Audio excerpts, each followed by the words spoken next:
ठका गेलो शादी कग हमरा से तो हरिया जादी कग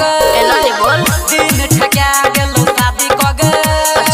हमरा से तो हरिया जादी कग केने रही जवादा सब होई गेल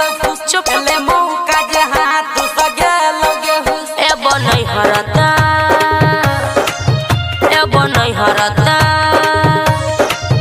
ए बनई हरता पर देब तोर रे खुश ए बनई हरता पर देब तोर रे खुश ए बनई हरता पर देब तोर रे खुश दिन ठका गेलो शादी कग